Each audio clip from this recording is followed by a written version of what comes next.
Welcome to Rich Your Soul, Geoff Woods. It's great to have you join us today. Thanks so much, Rocky. Pleasure to be here. And I am excited to learn from you. Before we get to that, what was it like when you were growing up, and how much did your family and school teach you about money? I grew up in a very loving, supportive household. Great parents. They always told me, do your best, forget the rest. It's not about the result, it's about your effort. In an early age, I don't remember how young I was, my dad gave me a checkbook. I remember him taking me to the bank. We got an ATM card, we got a checkbook, and he taught me how to balance a checkbook, which seems so archaic. But very early on, I was taught you make money and you save 10% and you can spend the rest, but you cannot spend more. Like, debt was never a thing. And I learned that early. I also have always been really driven. I always wanted to make money, even at an early age. I didn't feel like anybody should just give me money. I wanted to go out. I had this hunter instinct. So I was always finding ways to create money. But I remember, I was really young, like probably somewhere around 10 or 11, my dad gave me Rich Dad, Poor Dad and had me read it.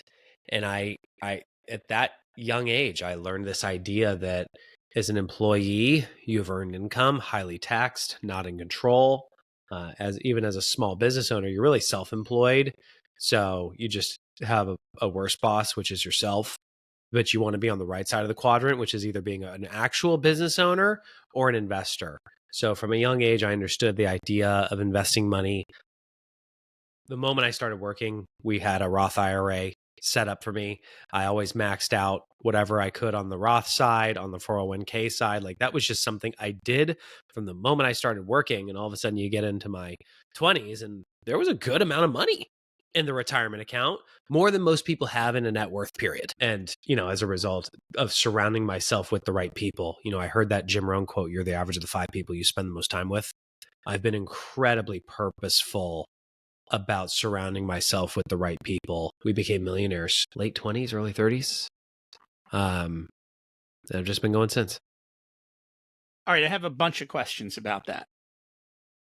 Your dad praised you on effort, not on outcome, which, if you ever read Mindset by Carol Dweck, that's the biggest thing that kind of kicks kids down.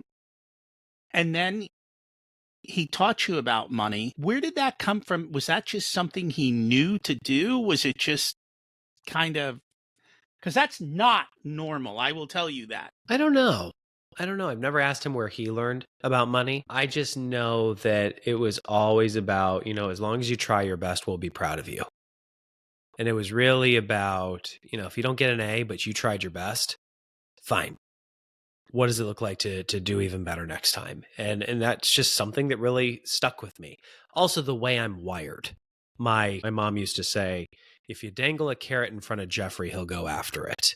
I was always, if you dangle the right carrot in front of me, I'm going to go. So I am a self-starter, high quick start, massively ambitious, very driven. And that showed up in a lot of areas in my life that eventually got focused on career. So out of curiosity, I'm wondering where that came from. Is that just innate? That's innate because my sister is not the same way. Okay. Totally. Yeah. We're polar opposites of each other. It's funny how kids can grow up in the same household and be polar opposites. And some of it is, like you said, innate. Because similar as a kid, I always wanted money and I was always willing to go do stuff to get money. And I did the same thing as you. I started saving literally very, very early. So I was able to build wealth quickly. Yeah. In hindsight, I was bullied as a kid. So I grew up hating myself. Whenever somebody experiences trauma, the body has certain tactics it uses to get through it. And it serves you for that season of your life. But if you're not aware of it, it can suddenly become a ceiling for your future. My way to overcome the trauma was to be successful. I thought, if I could be better at this sport, then you'll like me. If I could get a better job or have a bigger title or make more money, then you'll like me. It drove me through my childhood and into my professional career. But it wasn't until I sold my last company that I woke up the next morning deeply depressed, because I realized my entire life I had attached my identity to my work instead of aligning my identity with my work. Do you think that's what made you different than your sister? Was that the driving factor, or was there still a different driving I'd factor? have to ask her about her experience as a childhood, as a child. We haven't had that conversation. Okay. I just meant, is that what drove your desire, or Nah. was there another Let's put it innate this way. thing? I think 60 to 65% was nature, and the balance 35 to 40% was nurture. Okay. I think the bullying and stuff was probably the 35 to 40%. I am also just wired this way. All right. I'm trying to figure out how to get kids to be wired that way, but mine are grown now, so I don't have to worry about it. Yeah. It was always that. Because it's when you become wealthy, it becomes very difficult to create the spark in the kids, especially if they have everything handed to them. Have you read and trusted? I have not. Read that book. Okay. It's all about how you drive values through a trust and make sure that it's not the money that gets handed down, but the values and the skills that lead to wealth. And that's what we did with our kids, and it worked out wonderfully. But it's still something I don't see societally as being fixed yet. And that's why I always ask. And because we always start with this question on money, it's always interesting. So, how did we get from there to you being this master in AI? My senior year of college. We'll start there. Okay. I went to UC Santa Barbara. My senior year, I'm doing an internship, and I sit down with the CEO right before graduation, Rocky, and I asked him what job he thought I should get after school. Seemed like the right question. He leans in and he goes, Geoff, you're asking the wrong question. First time in my life that I realized the power of asking the right questions. And he said, you should be asking, what are the skills I can master that are so valuable, they'll serve you no matter where you go. Then go find jobs that'll help you build those skills. Best career advice I've ever had. Based on my personality, he said, you need to go into sales, go work for Xerox or IBM. They got the best sales training in the world. Went to work for Xerox, quickly figured out nobody likes their copier rep. Got into medical device sales because I thought if I could run through hospitals and wear scrubs, try to get my wife to call me McDreamy, it would be a good life. 2 of those 3 things happened. Now I'm growing the hair out and I'm going for 3 for 3. But eventually, I knew I was meant for more. I wanted to be a business owner. I wanted to make a big impact in the world. I ended up partnering with Gary Keller and Jay Papasan, who wrote The One Thing, which is that book that's on your shelf right now. Gary, for those of you who don't know who those guys are, Gary was the co-founder of Keller Williams. Gary Keller Williams. He's a multi-billionaire, and it's the largest real estate company in the world. His co-author, Jay, writes all the books with Gary. When the book took off, they wanted to turn it into a company, but Gary's one thing is KW. Jay's one thing is writing books with Gary. They needed somebody whose one thing was the one thing. That became me. So a lot of what I did was going into companies from growth to Fortune 500, facilitating offsites, and I really had to master the power of asking the right questions. So, there's a company that delivers all your packages. I used to lead strategic planning for them. Took them from a 21-page business plan down to 1. Now, I know nothing about logistics, but I knew how to ask the right questions to smart leaders to get them to cut, from 21 pages of things that they wanted 500,000 people to execute and compress it down to 1 focused page. This became a superpower of mine. And by 2022, I sold my stake in The One Thing back to Gary and Jay. Had a 2-year non-compete, had to do something. And so I found myself asking, what are the next series of skills I would like to develop and master? And that's when I was like, I've never been an executive of a large company. And one of my clients is a big steel company out of India called Jindal Steel. I had been the coach to the chairman and to his whole exec team. He found out I left. He said, will you come in-house? And I said, maybe. What's the job? And he said, you tell me. It's like literally blank canvas. This is a giant company, 100,000 people, global operations. And I saw an opportunity to step in as a global chief growth officer because it was going to require me to learn new skills around strategy, execution, people, and technology. Strategy was about making sure every operating company was really clear on the competitive advantage they were building. Execution was making sure every opco had a focused strategic plan. Purpose of people in a company is to achieve the goals. The goals change every year, Rocky, but the job descriptions do not, which means you have an inherent lack of alignment across your entire workforce. So I wanted to figure out, how do you realign a workforce, and then how do you harness technology to do all of it? It was December of 2022. I saw ChatGPT for the first time. When I saw it, I saw the next skill. But I think, like a lot of leaders, I remember thinking, I'm so busy, I'll get to it later. Or, you know what, I'll delegate this to my tech team. But then there was that part of me that said, no, Geoff, this is a skill worth mastering. It'll serve you no matter where you go. And so I dove in. Problem was, Rocky, I was asking myself the wrong questions. I was asking, how can I use this to write a better email? That was a waste of my time. But then I started asking, how do I harness this to help me do what matters most, which really came down to strategic thinking. And that was an unlock. I saw a new level of performance the moment I stopped asking AI questions and started getting AI to ask me questions as a thought partner. As you know, this is a huge unlock. I showed the chairman of the board what I was doing, and he tasked me with leading AI for the company. Little problem. I had no idea what I was doing. But one of the things I learned from Gary Keller is that anytime you're hitting a ceiling of achievement in your life, you're just missing a person. And so I ended up partnering with Google. I started living in their headquarters in Delhi every quarter, and they taught me a whole lot about AI. And as I started to drive it through the company, I just saw a bigger opportunity because every leader knows AI is the future. Most still don't know where to start. They think they're falling behind. Everybody's focusing on the tech. But the tech is not what makes the difference. It's the leader who harnesses it. And so I said, I'm going to write a book about this. I'm going to build a company about this. So I resigned as chief growth officer, wrote the AI driven leader. It has hit #1 in its category, and built a company called AI Leadership, which shows leaders who they have to become to win in an AI driven future. I was going to ask you what inspired you to write the book, but I think you answered that question. Yeah. Well, you ever had things happen in your life, Rocky, where you feel like everything conspired to prepare you for that exact moment? That happened during COVID because I was already virtual. I already had, like, my entire business was designed to be virtual, yet the rest of the world wasn't necessarily virtual. And I already had high def cameras, great audio, and I knew how to be on Zoom, which when COVID hit, no one knew how to be on Zoom.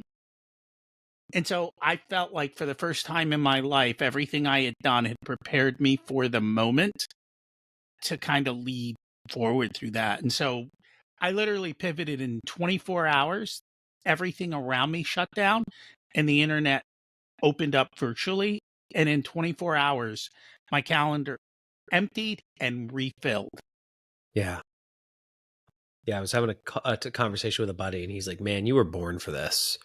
The stuff that I learned from I had already had the background of turning a book into a company. I had already been an exec of a big company. And by the way, the market cap while I was with Jindal went from 750 million to 12 billion. Wow. So I had track record. And I'm just like, and I've got just as much intelligence on AI as any other leader, if not more. Let's go. All right. Here's the question I really want to know. Did AI write the book or did you? I wrote the book. Every word in the book is mine. And I harnessed AI to help me write every word.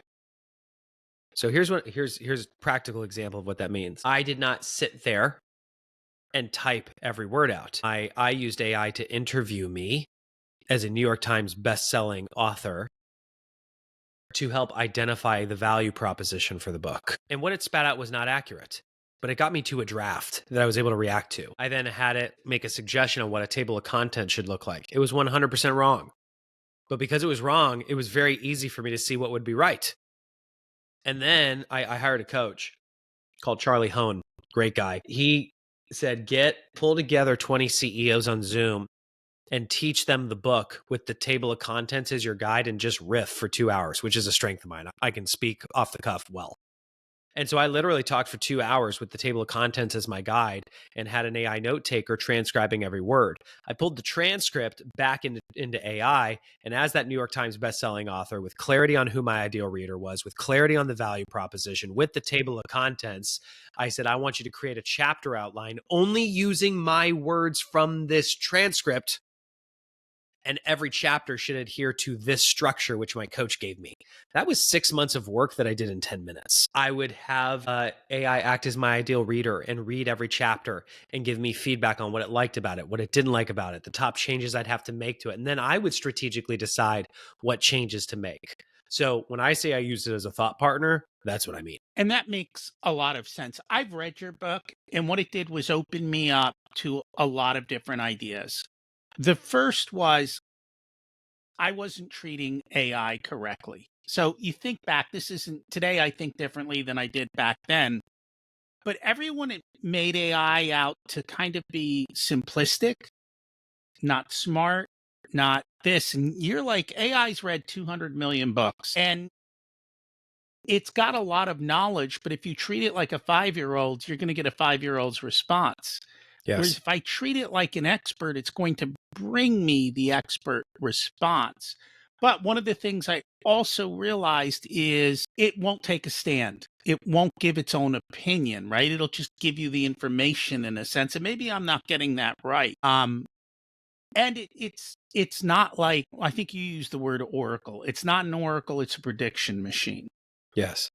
So I'd love for you to kind of fill in the gaps on that. Sure. AI, the way it works, when we talk about AI, we're talking about generative AI, ChatGPT, Copilot, Claude, Gemini, Perplexity, Grok. These are some of the common large language models that represent generative AI. It's just a prediction machine. There's an input, it processes data, delivers an output, and depending on your reaction, it learns to deliver a better response. So think if I said, the sky is, It's going to say blue, right? it barks like a, And it's going to say dog. yeah, that's all it's doing at a massive scale when you write a prompt. Why you need to know that is it makes things up. It's just predicting with fairly good accuracy, but you don't know that it's true. So this is why it's important for you to realize you're the thought leader. It's your thought partner. But most people are using AI one of two ways. They're either using it like a really smart Google that they ask it questions and they get answers, or they're viewing it as an assistant to help them do tactical things like help me write a better email, help me with my marketing copy. Now, here's the deal. If you're playing around with these tools, big high five. You're in motion. Awesome. You're probably getting value. And I'm telling you, you're focusing on the 80% tasks that only drive 20% of the results. I have made a career helping leaders focus on the 20% priorities that drive 80% of the results. And this is where it comes down to strategic thinking and decision making. Every leader, I interviewed over 200 leaders for the book one-on-one. 100% said AI was the future and that they would adopt it. Less than 5% had done anything. And the reason was because nobody had shown them how to start in a place that would matter. Me showing a C-level executive how to write a better email is a waste of their time. But if I can elevate how they think strategically, that can actually change the future of their business. They've just never been shown how to talk to it that way, and that's what I did in the book. And you did a very good job of it. I think that was one of my big game changers, was the simple prompt to ask you questions. And I realized if you just tell it to ask you questions, it'll give you so many of them, my head spins. And so I've realized by saying, ask me one question at a time, which is what I learned from you, it asks an appropriate question. And then based on my response, it's asking the next best question. And then if you give it a limit, like ask me one question at a time, up to 3 questions, so you can gain deeper context before you deliver the task of giving me 5 non-obvious strategies to X, Y, and Z. Yeah, that's where it'll literally ask 3 questions and then deliver the result. Now, you just said something very important there, non-obvious strategies. Yeah, so I studied strategic thinking and decision making to write the book. And I had to look at the biases. One of them is echo chamber. Or confirmation bias, where you have an idea and you're looking for things to confirm. Or when you're in an echo chamber, you're just hearing the same thing pinged back to you over and over again versus getting a wider perspective. So if you're asking AI to be your thought partner, to interview you, to help you come up with solutions, it will just reflect back to you what you already gave it, unless you clearly communicate with it to not do that. So I will often say, give me non-obvious strategies, or give me solutions I have not yet thought of that you think might be more valuable. And that's super helpful. Can I give a live example of what this looks like? Yeah, absolutely. So I sat down with a group of CEOs and I asked a question, which was, what are the biggest challenges you're facing in your business that if we can solve them right now, it would just unlock a new level of growth for you? The question itself is strategic. I don't care about AI. And that's coming from a guy who wrote a book about AI, because AI adoption is not your goal. Driving growth is, building a better business and better lives is. So if we're going to focus on AI, I want to make sure we're focusing on an area that matters. And one guy looks at me and he says, I've got an interesting one for you. I run a manufacturing company. I leased all this equipment from a company in Japan. Things have shifted in the market. The debt is now killing us. We're going to go bankrupt if it doesn't get restructured. I'm going, okay, this is important. Let's dive in. What have you done? And he said, I feel like we've tried everything. And he listed 5 specific strategies, Rocky, that he had tried. And he said, none of this has worked because this is a public company in Japan. It's gone all the way to the board. The board is refusing to restructure the debt because they think they'll lose face in Japanese society. And he looks at me, he goes, I have no next steps. We're probably going out of business. Can AI help me? That was the right question. So I have a framework for how I communicate with AI. Is this audio and video or just audio, by the way? Some people can watch it on YouTube. A lot of people just listen. Okay, cool. So my framework for prompting is called CRIT. CRIT. Context, role, interview, task. You give it lots of context. You assign it a role. So you tell it the type of expert you want it to become. Then you tell it to interview you by asking 1 question at a time, up to 3 questions to gain deeper context so it can then accomplish the task. Here is the actual prompt that I wrote. Context. I'm the CEO of a manufacturing company. We leased all this equipment from a company in Japan. Things have shifted in the market. The debt's now killing us. We're going to go bankrupt if we don't get it restructured. I feel like we've tried everything. And I listed all 5 strategies. None of this has worked because this is a public company in Japan. It's gone all the way to the board. They're refusing to restructure the debt because they think they'll lose face in Japanese society. I have no next steps, and I think we're going out of business. That was the context section, which some people listening to this are going, what? You could say that? Yeah, that was 1/4 of the prompt. Role. Your role is to act as an investment banker with deep expertise in restructuring debt. Interview me. Ask me 1 question at a time, up to 3 questions to gain deeper context. Then your task is to generate 5 non-obvious strategies I could deploy to get the board to restructure the debt. I have a question. You didn't necessarily tell it. I mean, you told it Japan in the beginning, but as the expert, would I want to also say Japanese culture? So in hindsight, I would have said you're an investment banker with deep expertise in restructuring debt and Japanese culture. I'm telling you the prompt I actually wrote. Okay. Yeah, you're right. That would have been better. But here's the crazy thing. The question it asked was, do you have any relationships with any other influential executives in Japan that the board would respect? I looked at the CEO and he goes, oh my gosh, I would have never asked it. In that moment, I realized even the way I wrote the prompt, it picked up because I said Japan, automatically researched 2,000 years of Japanese culture to answer that question. Blew my mind.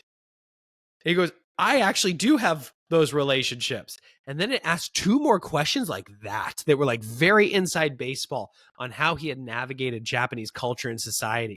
And it came back and it said, here's your 5 non-obvious strategies. Number 1 on the list, it called the Saving Face Consortium. It said, you have enough relationships with the right people in Japan. Just approach them to acquire your debt. Give them really favorable terms. Your debt will get restructured. The board will save face. And I look at him. His whole body language has shifted, and he's actually holding back tears. Rocky, you ever had one of those moments in your life where you were so stressed you couldn't sleep? Oh, yeah. Yeah. I get it. He literally looked at the people in the room and said, I haven't slept 90 days. I've literally been making peace with the fact that we are going out of business, and in less than 10 minutes, I got hope. A few months later, my phone rings, and it's a text from him, and it said, the ball is moving.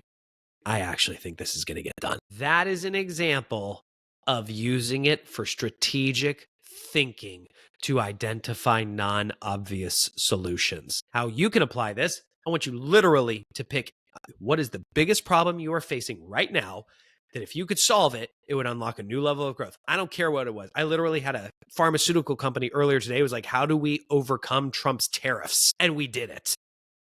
And it came up with non-obvious strategy. They were like, whoa, we could do that. And I actually think that would work. I have found, even on the simplest of things in life, people are stuck in their tiny little bubble and they think they've tried everything because they tried one thing that was not even a smart choice. And so I find this being kind of that brain opener, that idea opener to get you out of your bubble.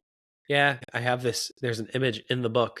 It says it's tough to read the label when you're inside the box. And every single one of us is in our own box. That is, it's our perspective. And if you really study strategic thinking and decision making, you realize how much of this hinges on you recognizing that your perspective is limited.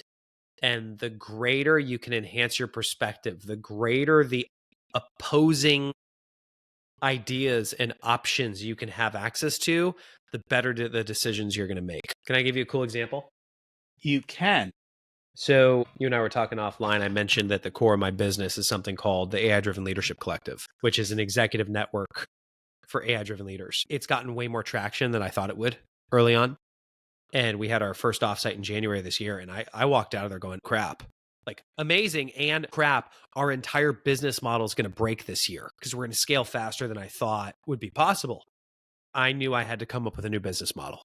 I also know that me sitting down and just trying to figure it out on my own is choosing to play at a disadvantage.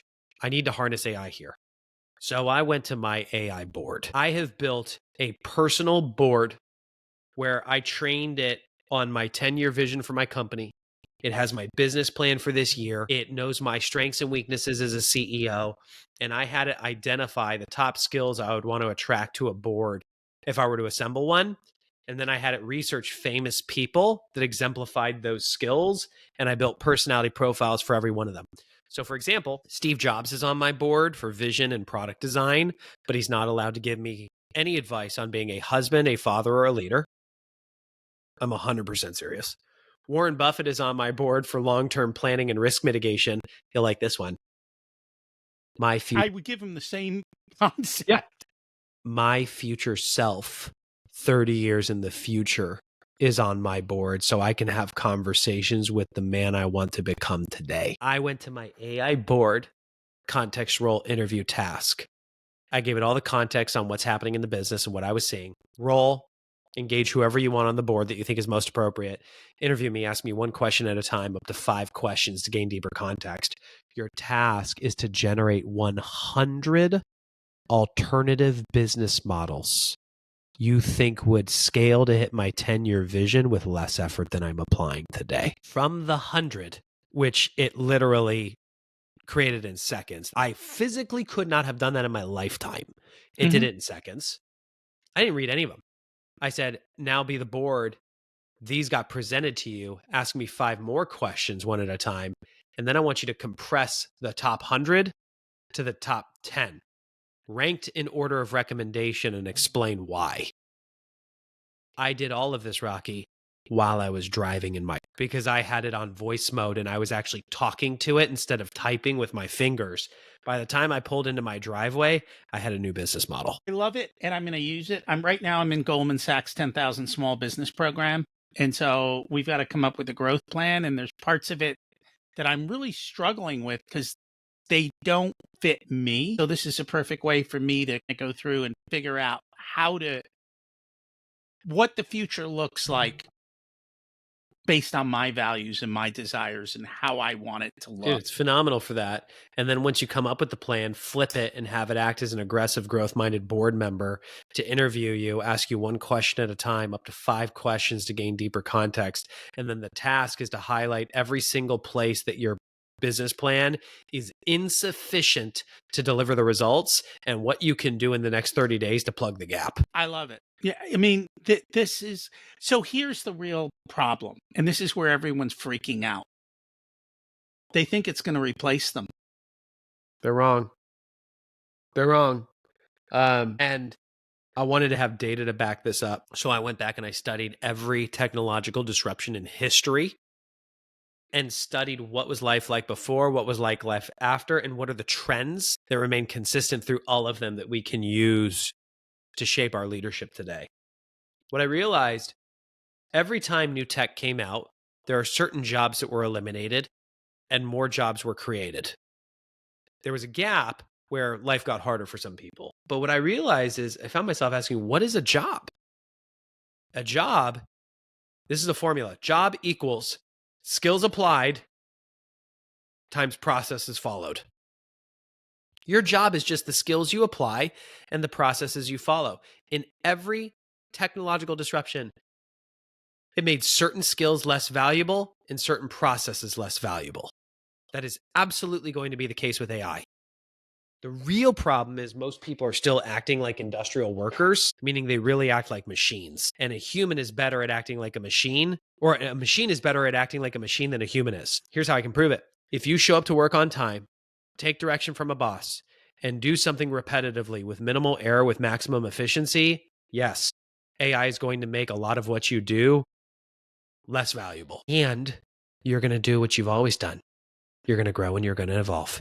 You're going to acquire new skill sets. AI is not going to take your job. Someone who's AI driven will. And so in the short term, while everyone else is catching up, I would be doing this work, right? For those people who work, who are afraid, go in and give it all the information, just like you did for their particular situation, and say, how can I move the way up the ranks of this company because of my insights? You've got a career. You've got an opportunity to create a career advantage right now. It's still so early that just getting in the game and starting to tinker with it every day and figuring out what it can do, what it cannot do, that alone, you will create a level of job security. Now, if you are, for example, a customer service rep, those skills and processes do not need to be done by humans. They've already proven it. AI agents can do it better. You're on the wrong boat. Go get new skills. If you are a paralegal, I think those skills and processes are going to become less valuable. AI agents will be able to augment or automate a lot of that. You need to go get new skills. By the way, I guarantee at one point in time in your life, you didn't have the skills you have right now to do the job. You learned them. So you already have a track record that says you can learn new skills. You're just going to have to do it again. But you can view this as change happening for you or change happening to you. I mean, and by the way, I want you to know I used to be in your shoes. I used to have fear and anxiety around this because I looked at the last decade of my life. I made all my money by being the coach or the advisor. I got paid to ask the right questions. And I figured out pretty early on how to get AI to ask the same questions, if not better ones. That scared the crap out of me. Until I realized, I read a book, 10x is easier than 2x. The high level is if you want to double the size of your company or double your income, you can keep doing 80% of what you currently do. Yeah, you got it on your desk. You can keep doing 80% of what you currently do and you only have to change 20%. You can double. But if you want to 10x your company or 10x your income, you have to stop doing 80% of what you currently do, double down on the core 20%, and move the balance 80 to higher levels of capability. And so I looked at that and went, maybe this technology is an opportunity for me to 10x. What if I let go of asking the questions? And what if I focused on my core skills that matter most? My ability to cast a vision, my ability to be an ambassador of a brand, like doing this type of an interview, and my ability to be a super connector, like bringing people, ideas, and opportunities together to unlock value. Those are my superpowers. How about I double down on those? Use AI to give me superhuman abilities when I do that and move the balance 80% to new skills. I am 10x where I was a year ago, literally a year ago. That's incredible. A lot of people are worried about privacy. Yeah, they should. So, especially if you're doing company plans, right? So how do we handle that? Good question. You got two options: off the shelf or enterprise. Off the shelf means you just create an account with one of these companies. Enterprise means you take one of these large language models like ChatGPT, Copilot, Claude, Gemini, and you host it on your own servers like AWS or Azure. And you have a tech team that controls the security and they establish a walled garden around your servers. That is an enterprise play. That is more dollars. Most people listening to this are probably not going to do that. That's the ultimate, which means you're back to off the shelf. There are 3 models, to my knowledge, that you can get to not train on your data. ChatGPT, Teams. This is not, if you are using free ChatGPT, it's training on your data. If you're paying $20 a month, it's training on your data, unless you've specifically gone into settings and turned it off. But if you Google ChatGPT Teams, which is a team account, $25 a month per user, annualized, by default, it does not train on your data. Copilot from Microsoft at $30 a month does not train on your data. Claude from Anthropic does not train on your data. Now, this is per their terms of service. There is risk with that because you have to ask the question, do I believe them? Let's say the answer is no. One, if they're violating that, that's a bigger problem. You have to ask, what does training on the data really mean? It does not mean that you put a strategic plan and all of a sudden you can Google it and your competition has access to it. That is not what training on data means. It just means when they go to improve the models, that feedback can go into it. It doesn't mean it gets leaked to the world. So this is a risk reward situation. I will tell you what the decision we made for our company. We are not at the size where we're going to do enterprise yet, so that's off the table. So we have 2 options. No AI or AI. The risk of not using AI is greater than the risk of using it, because I know what's possible when you use it. And if I choose not to use it and my competition does, we're out of business. And that makes sense. I mean, everything's got a plus minus risk, and you've got to play the game and figure it out. And I think not doing it, which was your other option, you're so far behind that the risk is probably not. Well, let's use that manufacturing company that had the Japanese board. Not using AI would have meant they went bankrupt. Dead serious. Using AI saved the company. I get it. So let's kind of shift gears a little bit and take this to, and I don't know if you have kids, but the world is changing, right? Everyone's arguing about the value of college. I would think that if I wanted to learn AI, I'd learn more reading your book and getting your newsletter than any college professor's ever going to provide, because they can't keep up and they can't be that cutting edge and turn it into curriculum.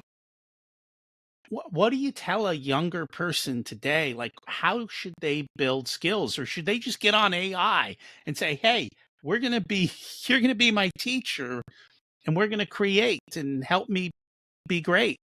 I'll tell you what I'm doing with my kids. So no higher endorsement than what I'm doing with my own offspring. Their ages 11, 9, and 3. I'm having this conversation with the 11 and 9-year-old. The 3-year-old, she's just cute. I get it. I have told them that they need to focus on mastering the skills that are so valuable. They'll serve them no matter where they go. And the skills that I believe that will be valuable in the future is the ability to think strategically, to problem solve, to communicate, to collaborate, and to create. When a homework assignment comes in, I ask them, or I even email the teachers and ask, what are the skills you're hoping they're going to learn doing this assignment? And I give literally actually did this. My son got an essay, homework essay. He had to pick somebody that was a hero. He thought was a hero and make an argument for why he was a hero. And he had to answer very specific questions with proper paragraph and sentence structure. And I emailed the teacher and I said, hey, got the assignment. We're going to complete it. I wanted to ask, what are the skills you're hoping that he will acquire doing this? Here's why I'm asking. I wrote a book about AI. He's going to use AI for this assignment. I was not asking permission. And I also want to make sure we honor the intent of the homework so that he still gains those skills. And she came back and she said, well, I want him to be able to think about who a hero is. I want him to be able to make an argument for why that person's a hero in his language. I want him to think through the answers to the questions and be able to put that answer in proper paragraph and sentence structure. I went, okay, great. Do I think all of that is valuable moving forward? I think most of it is. Do I think that knowing proper paragraph and sentence structure, would it be nice? Yeah, yes, important. But is it the 20% that's going to drive the 80%? No, AI is going to help with that. And so I asked Dean, who's a hero to you? And he said, the guy who invented YouTube. Great, why? And he made his argument. And I said, great, now let's research him. And I showed him how to use Perplexity, which is an AI model for research. I showed him how to write the prompt. It gave lots of answers, including sources. I showed him how to fact check the sources to make sure that what Perplexity gave him was fact and not a hallucination.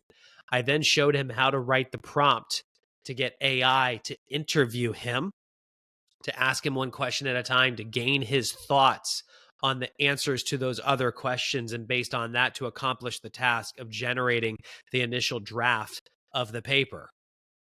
I then showed him how to go over every sentence and make sure it was his words and not AI's, and how to rewrite it in a way that it was actually his language and not something AI created. That, I believe, is the skill. He learned how to be the thought leader. It is. So the NEA, and I don't know how long they're going to survive in today's political environment, comes up with 4 C's: critical thinking, communication, collaboration, and creativity. The one thing they say is we don't know how to teach this. We've got no idea how to make this actually work in a classroom. Well, do you know how why? to get those skills across. Do you know why? Because in 1902, John D. Rockefeller started the General Education Board, and over 20 years gave it $100 million with one goal: to reshape the public education system. Because before that time, you have factories booming everywhere, and the kids coming out of schools didn't have the skills required to win in an industrial world. And so he wanted to shift the curriculum to teach kids how to win in an industrial world, which meant he actually went on record as saying, we don't need a nation of thinkers, we need a nation of workers. And it worked for that time. But the problem is, we stopped acting like humans and started acting like machines. Show up to work on time, do a repetitive task with minimal error with maximum efficiency. That's a machine. AI is going to augment or automate that type of behavior, which is going to return us to what makes us us. And we're going to have to learn how to start acting like humans. My kids were classically educated, which is how they educated kids before the school system came about. And it is literally how to think critically. They actually are taught properly how to do sentence structure. And when you want to learn what Plato said or what happened in Greece, you actually go back to source documents, not what somebody said about something. You have to learn how to go back to that. And then you have to learn how to create an argument using proper structure and rules. There's rules to all these things, just like there's rules to AI. And so understand the rules and you can do a good job. Yes. So we're going there. And let me simplify this. So if I wanted to simplify this, what do we tell our kids? We tell our kids that we don't know what the future is going to look like. We tell our kids that we don't know what the jobs are going to look like in the future. But what we do know is that AI is going to be a part of it. So I want my kids playing with it. I want to teach them how to communicate with it, like CRIT, context, role, interview, task. I want them to be aware of the risks of using AI. AI has biases because it's been trained on the internet. And this is a shocker to some people. Not everything that's on the internet is true. And AI hallucinates. It makes things up. AI is also learning you. It's going to learn to be more empathetic than probably your friends. You got to know the difference between a relationship with a human versus a relationship with a machine. How do you stay in the driver's seat as the thought leader, view AI as a thought partner, but you always apply your judgment? And if you copy and paste, you're submitting it as yours, which means you're putting your name on it, which means you better understand it. These are the conversations that we need to have with our kids. And then ask them, what do they think are the skills that are going to matter? I think so much of this tactical, manual, repetitive stuff is going to go away. And it's going to be more about the relationships. It's going to be about empathy. It's going to be about communication and collaboration. And let's make sure that we're focusing on that moving forward. And I agree with you. Actually, what I have found is it's a great spiritual partner. I took the Gospel of Thomas, which is it's about 115 sayings of Jesus, which are all 2 or 3 lines. And we had a conversation, and I wanted to download the conversation. So our 12 or 14 pages of what he said turned into 900 between us to help me figure out how do I implement this into my life and start bringing that, which took me down rabbit holes. I'm struggling with this. How do I apply it into that situation? And now it knows me. And so now when we have conversations, I can go, hey, this is what I'm thinking. And here are the things. By the way, what am I missing knowing what you know about me? And it just, bam, hammers me. And I'm like, damn, you're right. I got to work on that. And it's like, you're getting better. Here's a way to look at it. And every day it helps me get better. And I think that's a game changer. You mentioned earlier the collective. What exactly is that? Who's it for? How's that work? Yeah, sure. So my fundamental belief is that if you're asking, how do I stay ahead with AI? You've already lost. Wrong question. It's generative. It's moving too fast. I mean, this is how fast it's moving. If you type a prompt, hit enter, and then start a new thread and type in the exact same prompt and hit enter, you're going to get a different answer because the model's already improved. That's how fast it's getting better. My belief was this is about collaboration, not competition. If it's about surrounding yourself with the right people, you are the average of the 5 people you spend the most time with. How do you surround yourself with the right people, ask the right questions, and tap into collective knowledge? So that led to me shifting the entire focus of our company to creating an executive network called the AI Driven Leadership Collective. This is for C-level executives of companies. Most are not technical, some are, but they understand that while they don't need to become the technical expert, they do need to learn how to be an AI-driven leader so they can cast a vision for their company, define their strategy for how they're going to win, and lead the change. Because how we used to operate is not how we're going to operate to win moving forward. And it's a community, very high level, very tightly curated, membership based. And we come together several times throughout the year to have space to think strategically, time to connect. We have technology we put in the hands of these leaders to enhance their ability to think strategically, make sure they have a clear roadmap for what they're focusing on. Because here's the other challenge. I'm going to tell you 99% of the stuff about AI is a flat out distractions, noise. But how do you separate noise from what matters? We do it for you. And so when you're in this, you know you will never fall behind, and you know you will have a clear strategy for how to lead your company forward so that you win. I like it. Now, for those who aren't there, you've got a newsletter that kind of breaks a lot of this down so that it's kind of that first step. Maybe you're not there and you still want to improve. Yeah. Our newsletter is written for leaders who don't read email. And we have an over 60% open rate because every week we are sharing a real use case of a real leader using AI and including the actual prompt. And the whole purpose is to make sure that you have we can expand your mind every week on another way you can use AI in a way that matters. And I think for you, like, I would read the book because you can attest to it. Like, there's just a lot in there that's really good and helpful. No course or training program can deliver more value than you just making the commitment to becoming an AI-driven leader and to start using this every day. And I can give you 2 very simple things that will make a massive impact. I have 2 sticky notes on my desk that have been on my desk every day for over a year. One says, how can AI help me do this? Because every day I'm doing something that matters, and I'll look down and I'll go, how can AI help me do this? Like, I was reviewing my financial statements and I saw the sticky note. And Rocky, I went, how can AI help me review my financials? And then I saw the other sticky note that said context, role, interview, task. And so I just opened up, in my case, ChatGPT, typed in the framework, context, role, interview, task, and filled in the gaps. Context, here's my financial statements. And I dragged and dropped them. Role, you're a strategic CFO who's really good at telling a CEO who doesn't really know how to review financials the top 5 most important things about their business that they probably don't know about their business based on the financials.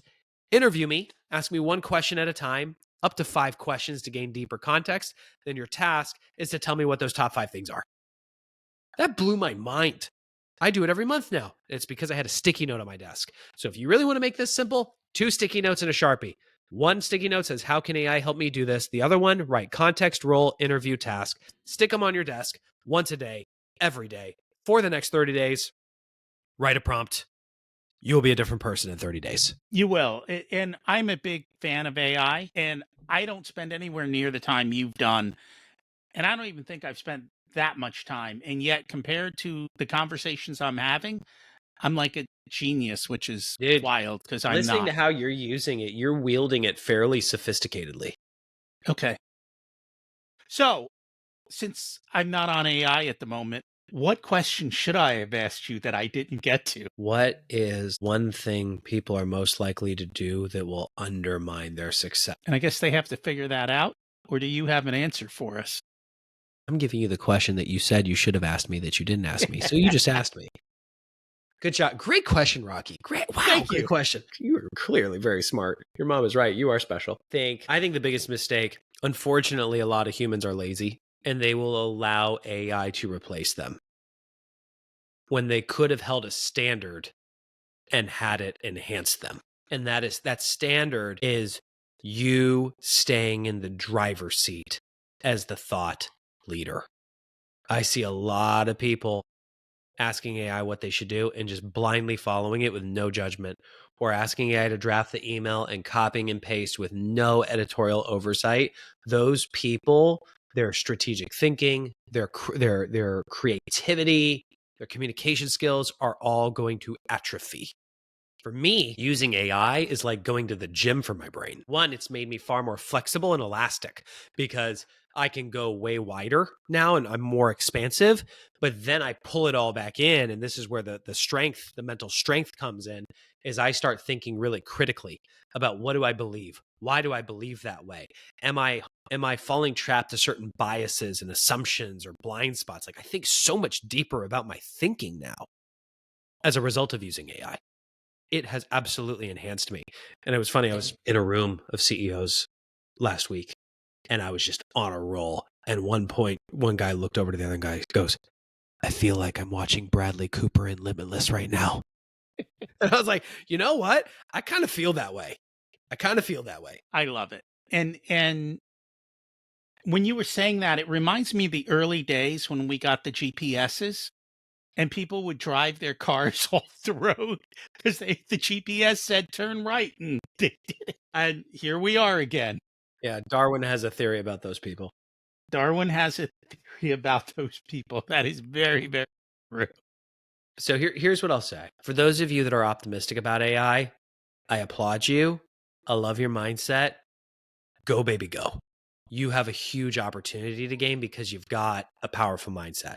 For those of you that have some fear or apprehension about AI still, one, I want to empathize with you. I totally understand because I've been there too. Oftentimes we're fearful of what we don't understand. The worst thing you can do is resist using the technology at all. The smallest step you can take is just start using this once a day, every day. Have that sticky note that says, how can AI help me do this? Then use CRIT, text role interview task, and just start playing with it for 30 days.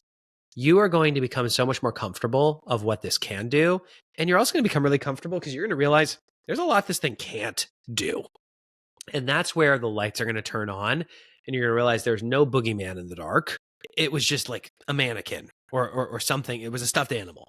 I think you have to get in the game and start getting educated.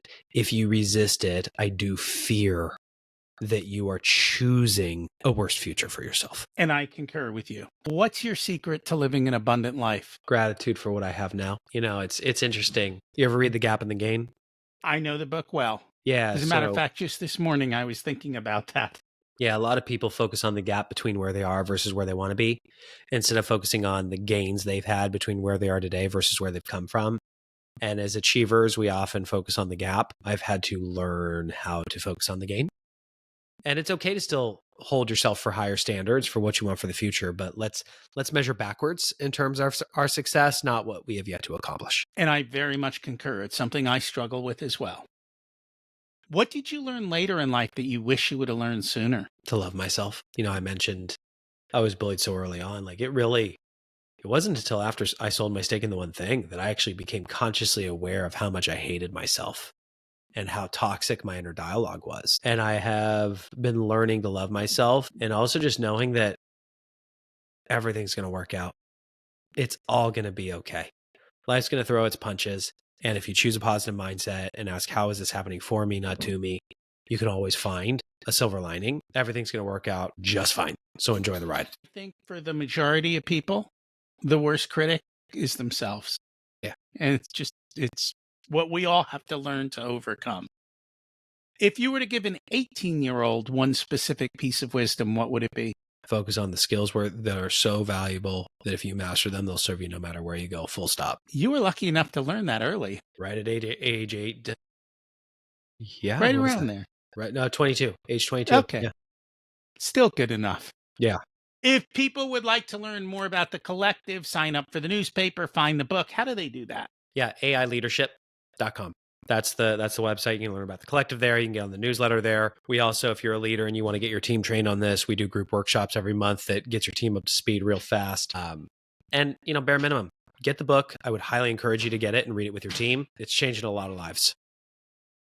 I've read it. It was a game changer for the way I looked at and worked with AI and just the whole way that I'm doing things now. And people look at me like I'm an expert. I'm like, no, I'm not. I'm just, got the basics down. That's the way I feel. Thank you so much for joining us today. My pleasure, Rocky. Thank you. Hey, thanks for checking out the full unedited video of the Richer Soul podcast. You can get the full audio podcast with intro, outro, and a ton more details here on YouTube or whatever your favorite podcast player is. Don't forget, we've got hundreds of episodes for you to go back through, and you can also get episode information on the Richer Soul website as well. Don't forget to subscribe so you're automatically updated as to what's going on and every time we release a new episode. The first few episodes of the Richer Soul podcast actually lay out the entire framework that everything is built on over all of these years. So check them out as well. Thanks for listening.